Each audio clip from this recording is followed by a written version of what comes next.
Мен органдын кишисимин. Жолдош генерал, сиздин буйругуңуз менен полковник Айтматов. Кеттик.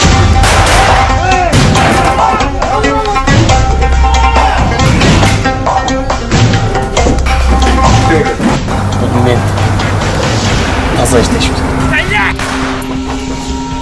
Сен кылмышкерсиң.